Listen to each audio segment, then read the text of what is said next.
प्रसंग जिद्दु कृष्णमूर्तिबाट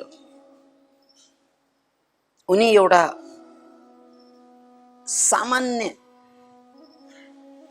निम्न वर्गीय परिवारमा जन्मेका व्यक्ति, तर जब थियोसोफिकल सोसाइटीका लिडरहरूले उनलाई देखे, सानै उमेरमा उनको आवामण्डललाई चिने र त्यसपछि उनीहरूलाई के लाग्यो भने यी बालक हेर्दा अहिले बहुत सामान्य देखिए तापनि भविष्यमा मैत्रेय बुद्धको अवतरण हुन सक्ने क्षमता देखिन्छ यिनको शरीरमा। विश्व गुरुको जो युग युगमा मात्रै जन्मिन्छन् मैत्रेय बुद्ध, यसलाई फेरि याद राख्नुस्। हामी बौद्ध दर्शनको सेरोफेरोमा जातकको कुरा उब्काइरहेका छौँ र यिनै सेरोफेरोमा बुद्ध पुरुष जन्मिनु र मुक्त पुरुष जन्मिनु फरक घटना भनेर हामीले योभन्दा अगाडिका प्रवचनमा पस्केका थियौँ। मुक्त पुरुष जुनै कालमा पनि जहिले पनि जति पनि बन्छन्, तर बुद्ध पुरुष युग युगमा मात्रै देखा पर्छ। गौतम बुद्धले पनि आफ्नो परिनिर्वाण अगाडि अब आउने बुद्धको नाम घोषणा गरेर गएका थिए। अब आउने बुद्ध 5000 वर्ष पछाडि मैत्रेय बुद्धको रूपमा यो धरतीमा अवतरित हुनेछ। यो अवधारणामाथि टेकेर थियोसोफिकल सोसाइटीका लिडर्सहरूले त्यो मैत्रेय बुद्धको आत्मालाई, त्यो मैत्रेय बुद्धको चेतनालाई घोषित समयभन्दा 2500 वर्ष अगाडि नै यो धरतीमा अवतरित गराउने वातावरण मिलाउँदै गइरहेका थिए। किनकि म्याडम ब्लावेट्स्की जो थियोसोफिकल सोसाइटीका संस्थापक सदस्य हुन्, उनले देखिसकेका थिए कि अबको युगमा मान्छेको चेतनाले कोल्टो फेर्नुपर्छ। यदि चेतनाको विकास भइदिएन भने यो विज्ञानको विकास जुन स्पिडमा आइरहेको छ, त्यो विज्ञानको विकास बहुत स्पिडमा माथि जान्छ र मान्छेको चेतनाको विकास त्यही अनुरूपमा भइदिएन भने विज्ञानको विकासको कारणले पनि या विज्ञानको विकासको बावजुद पनि मान्छे बहुत पीडित हुनेछन्, पहिले भन्दा बहुत दुखी हुनेछन्, पहिले भन्दा बहुत मानसिक समस्या झेल्नेछन्। यो म्याडम ब्लावेट्स्कीले देखेको भिजन, यसलाई बहुत ध्यानपूर्वक सुन्नुहोस्। म्याडम ब्लावेट्स्की जसको देहान्त 1891 मै भइसकेको थियो र उनले देखेको भिजन के थियो त भन्नाले साइन्स स्पिडमा विकास हुँदैछ, टेक्नोलोजी स्पिडमा विकास हुँदैछ, तर मान्छेको चेतना भने उही 5000 10,000 वर्ष पुरानो, उही ईर्ष्या, उही डर, उही कन्फ्युजन, उही मानसिक द्वन्द्व, यो जति पनि काम, क्रोध, लोभ, मोह, मद मत्सरीका षड्रिपुका कुराहरू आइरहेका छन्, यी जम्मै कुरा आजभन्दा पहिलाका मान्छेमा जस्ता थिए आजका मान्छेमा पनि त्यस्तै छन्। यसको मतलब चेतनाको विकास भइदिएन। तर गजबको कुरा, मान्छेको कन्सियसनेसमा विकास आइदिएन, तर मान्छेको टेक्नोलोजीको पार्टमा भने बहुत स्पिडमा विकास आइदियो। एकातिर चेतना छ, अर्कोतिर चाहिँ टेक्नोलोजीको विकास छ। बाहिरको विकास र भित्रको विकासमा, बाहिरको विकास र भित्रको विकास सँगसँगै गएको भए यो धरतीको लागि बहुत शुभ हुन्थ्यो।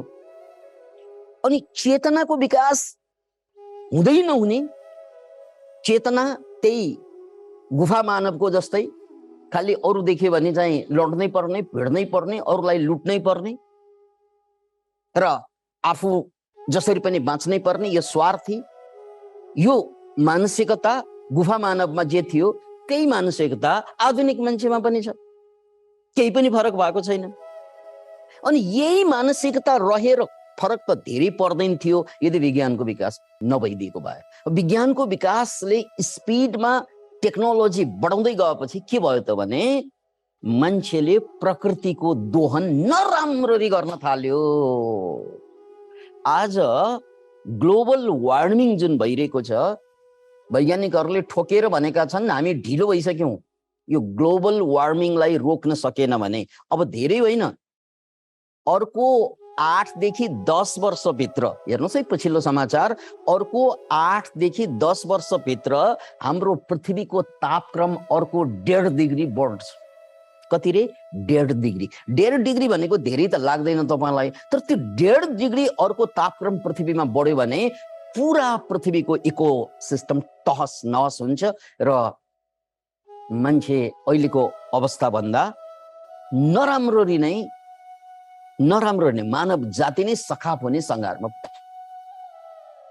यो धेरै टाढाको कुरा होइन, 1.5 डिग्री अर्को 10 वर्ष। Can you imagine it? यदि वातावरणको विनाश या ग्लोबल वार्मिङलाई रोक्न सकेन भने अब हामीसँग 8-10 वर्ष मात्रै छ है। अब त्यो के ग्लोबल वार्मिङलाई रोक्नु कि जे मन लाग्छ गरेर मर्नु भन्ने जस्तो अवस्थामा पुगिसकेका छौँ हामी। अहिले हामी आफ्ना छोराछोरीप्रति ओहो उनको भविष्य भनेर सोचिरहेका छौँ, आफ्नै भविष्य सिद्धिसकेको छ। छोराछोरीको भविष्यको कुरा, नाति पनातिको भविष्यको चिन्ता छ। ग्लोबल वार्मिङले अर्को 10 वर्षभित्र हामीलाई नै बचाउँछ कि बचाउँदैन भन्ने कुरामा शङ्का छ। त्यो अवस्थामा हामी पुगिसक्यौँ। किन इमेजिन, सिङ्गो पृथ्वीमा सबभन्दा ठुलो समस्या अहिले देखेको ग्लोबल वार्मिङ देखिने गरी नदेखिने गरी आएको समस्या के त? Liquid plastic.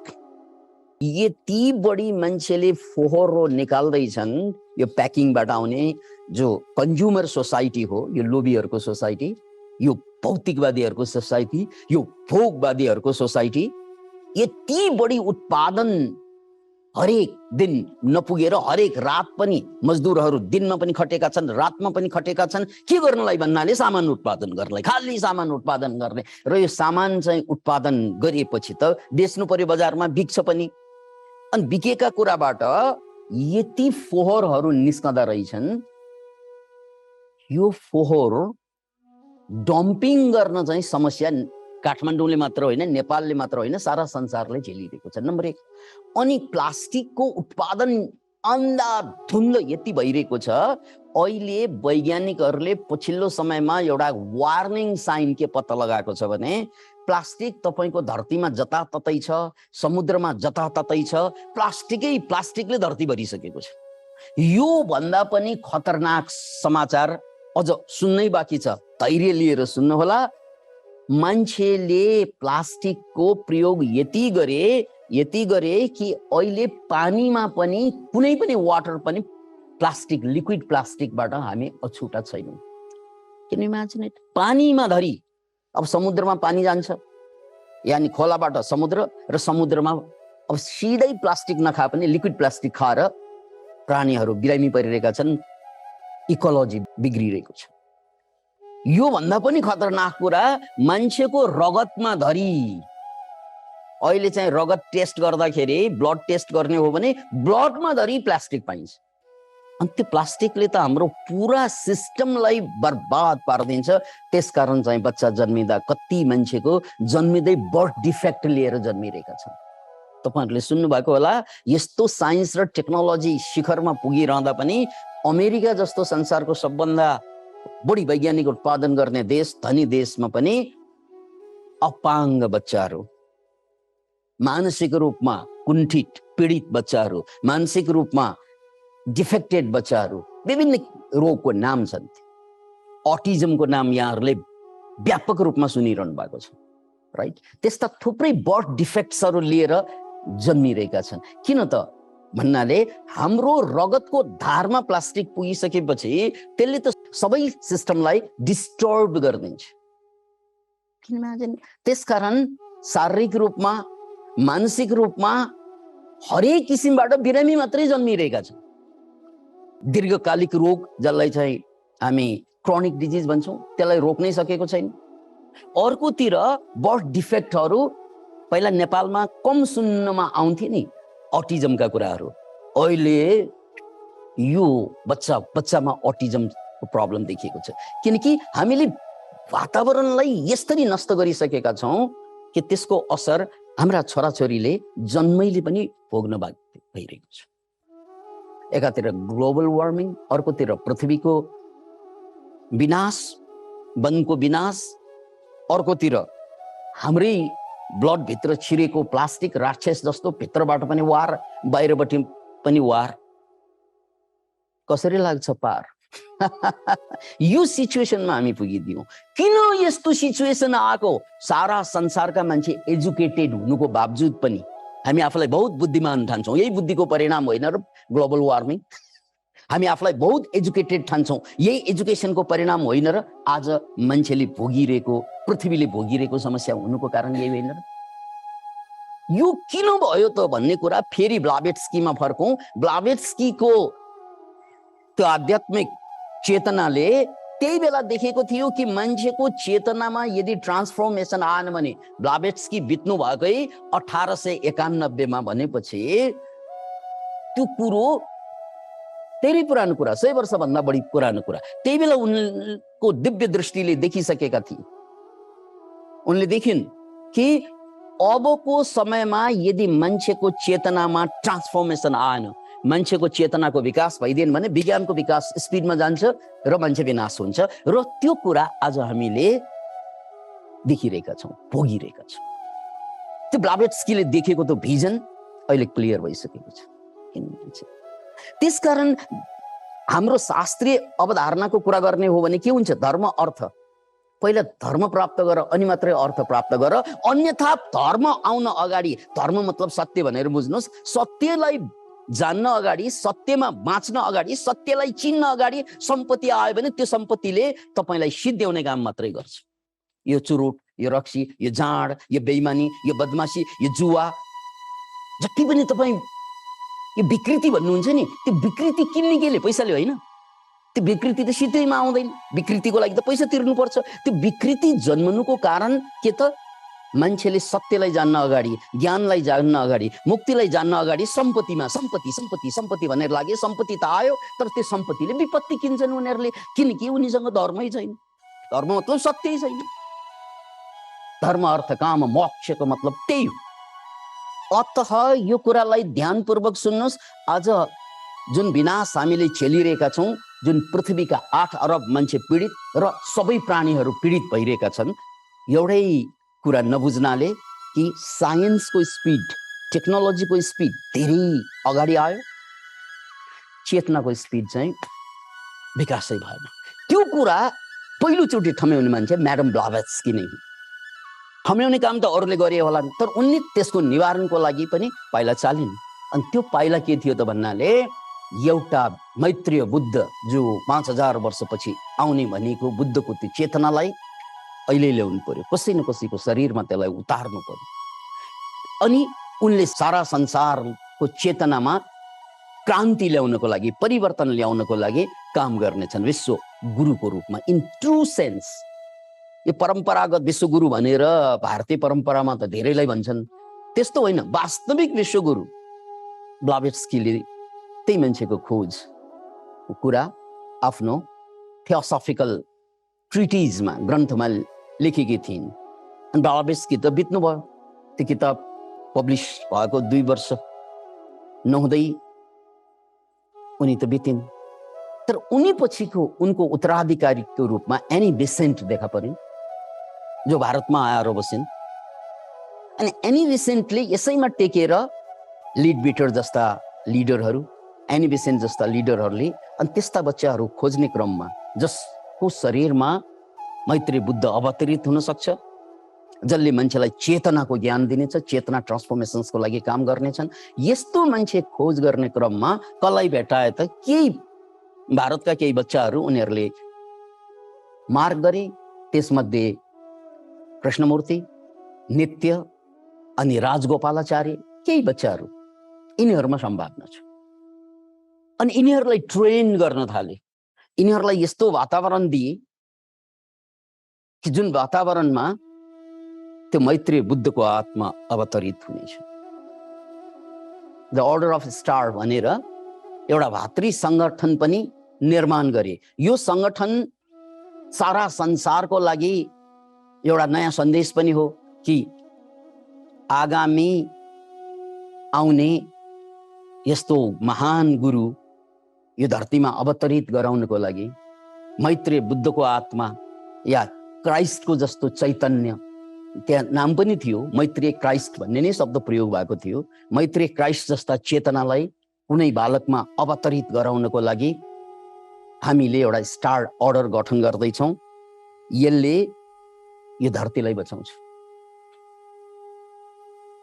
43,000 मेम्बर भए त्यसमा, वर्ल्ड वाइड 40 वटा देशका नागरिकहरू त्यसमा इन्भल्भ थिए। कुन बेला त भन्नाले 1911 तिरको कुरा भनेको, मतलब 100 वर्ष नागिसक्यो। त्यो बेला देखेको भिजन हेर्नुहोस् त। अनि त्यसपछि संसारभरमा यो संस्थामा जति पनि जग्गा जमिनहरू किनियो, किनकि अब मैत्रेय बुद्ध अवतरित भएपछि उनको टिचिङ्सलाई सारा संसारमा फैलाएर मानव जातिको चेतनालाई अपग्रेड गर्नु छ। त्यसको लागि त जमिन चाहियो, भौतिक संरचना चाहियो। 40 वटा देशमध्ये केही देशमा ठुल्ठुलो संरचनाहरू निर्माण हुन थाल्यो। अरबौं खरब चन्दा उठ्यो। अब टर्निङ पोइन्ट हेर्नुहोस्, अन्ततः 11 वर्ष पछाडि 1922 मा पुग्दा नपुग्दै यी 3 जना बालक मध्ये, जो सम्भावित बालकहरू, जसमा मुक्त हुने सम्भावना थियो, जसमा मैत्रेय बुद्ध अवतरित हुने सम्भावना थियो, कृष्ण मूर्तिमा त्यो लक्षण देखा पर्यो। 11 वर्ष पछाडि उनलाई बहुत गजबको आध्यात्मिक अनुभूति हुँदै गयो। त्यो ट्रान्सफर्मेसनको, त्यो इन्लाइटनमेन्टको फेज। नाम कृष्णमूर्तिले इन्लाइटनमेन्ट दिनु भएन, तर ट्रान्सफर्मेसनको फेजबाट उनलाई शरीरमा बहुत टाउको दुख्ने, बहुत अप्ठ्यारो पर्ने, अद्भुत अद्भुतका अनुभूति, त्यहाँ लौकिक अलौकिक पोजिटिभ नेगेटिभ देखिने सबै अनुभूतिबाट गुज्रिरहेको थियो शरीर। त्यसपछि एनी बेसेन्टलाई बहुत आफू ठिक ठाउँमा हो, यही बच्चामा अब बुद्ध पुरुष अवतरित भइसकेको छ भन्ने लागेको थियो। उनले घोषणा पनि गरिन् कि कृष्णमूर्ति नै त्यो व्यक्ति हुन् जसमा मैत्रेय बुद्धको आत्मा प्रविष्ट गरेको छ। त्यो घोषणा गरिन्। अब रमाइलो कुरा सुन्नुहोस्, यो 22 को कुरा। अब त्यसपछि 1925 मा कृष्णमूर्तिले पहिलोचोटि घोषणा के गरे त भने, 2 वर्षसम्म उनी त्यो एक्सपिरियन्सेसबाट नै गुज्रिए। त्यो अद्भुत अद्भुतका एक्सपिरियन्स जुन भइरहेको थियो ट्रान्सफर्मेसनको फेजमा, त्योभन्दा अगाडि उनले बोलेको देखिएन। तर जब 2-3 वर्षपछि उनले मुख खोले, सारा संसारलाई चकित पार्यो। किनकि उनको पहिलो घोषणा नै के थियो त भन्नाले, सत्य भनेको कुनै सङ्गठनबाट प्राप्त हुने चिज होइन, सत्य भनेको कुनै विधिबाट पनि प्राप्त हुने चिज होइन, सत्य भनेको कुनै ग्रन्थबाट प्राप्त हुने चिज होइन, सत्य भनेको कुनै गुरुबाट पनि प्राप्त हुने चिज हो।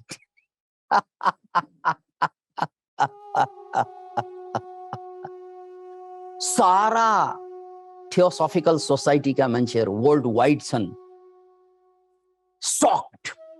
के हो यो, के हो यो? सोचेको एउटा थियो, भयो अर्कै। सोचेको यिनी मैत्रेय बुद्ध र यत्रो ठुलो साम्राज्य छ वर्ल्ड वाइड, त्यसैमा टेकेर विश्वव्यापक अभियान चल्छ र त्यसपछि मान्छेको चेतनाले उल्टो फेर्छ। सिधा सिधा यो हिसाब थियो। तर यसमा मूल पात्र जुन थियो, या जुन थिए मूल पात्र कृष्णमूर्ति, उनी आफै यसैबाट भइरहे। उनको घोषणा के थियो त भन्नाले, म सबै कुराबाट राजीनामा दिन्छु र मेरो नाममा या यो सङ्गठनको नाममा रहेका संसारभरका सम्पत्ति जुन छन्, जसले दान दियो उनीहरूलाई फिर्ता दिन्छु। एनी बेसेन्ट बहुत आशावादी थिइन्, तर बहुत सकमा परिन्। किन भन्नाले, बुद्ध भनेर घोषणा पनि गरिसक्यो, मैत्रेय बुद्ध भनेर, उता ऊ आफू केही होइन भनेर निस्किन्छ। यो भन्दा ठुलो सक के हुन सक्ला र एनी बेसेन्टलाई? ओहो, मैले सोचेको गलत भयो, मैले देखेको कुरा गलत भयो भनेर उनले वक्तव्य पनि दिइन्। भनेपछि कृष्णमूर्ति एकातिर उनको संगठन अरबौं खरबौं सम्पत्ति भएको संगठन, संसारभर सङ्घ संस्था खुलिसकेको, अफिस खुलिसकेको संगठन, त्यो एकातिर कृष्णमूर्तिले छोड्दिए। सबै नाम, उनको सम्पत्ति, उनको नाममा, उनको भनेको संगठनको नाममा रहेको जसको अध्यक्ष उनी नै थिए, सबै छोडेर यसरी निस्के र उनले भने पनि मलाई केही पनि चाहिँदैन, म केही पनि होइन, कोही पनि होइन, म मैत्री बुद्ध होइन। जसलाई मैत्री बुद्धको आत्मा ममा प्रविष्ट गरिन्छ भने त्यस्तो चिज हुँदै होइन। म कोही पनि होइन, म केही पनि होइन। त्यसकारण म बरु खानको लागि कसैसँग हार गुहार गर्छु हो, तर कुनै सङ्घ संस्थाको सम्पत्ति खाएर बस्दिनँ, छोड्दिनँ। Can you imagine it? यो कहानी मैले किन जोडेको भने हाम्रो सुमेध छ यहाँ पात्र जातकको कथासँग जोड्दैछु। सुमेधले चिन्तन के गरेका थिए भने बुद्ध त हुनु नै छ, उनलाई बुद्ध हुने उनले आशीर्वाद पनि पाइसके, उनले देखिसके पनि कुनै कालखण्डमा गएर उनी सम्यक सम्बुद्ध हुनेछ उनी। र उनले देखेको जुन भिजन छ त्यसलाई साकार गर्नलाई उनले चिन्तन गरे। बुद्ध हुनुलाई के त बाटो, के त द्वारहरू, त्यसमा दान पारमिताको कुरा आयो, त्यसपछि शील पारमिताको कुरा आयो। यति दुईवटाले त मलाई बुद्ध त बनाउँदैन होला, यो दुईवटा कुराले मात्रै के होला? तेस्रो कुरा चिन्तन मनन गर्दै जाँदा उनले पत्ता लगाएको तेस्रो कुरा के थियो त भने अभिनिष्क्रमण। अभिनिष्क्रमण भनेको त्याग।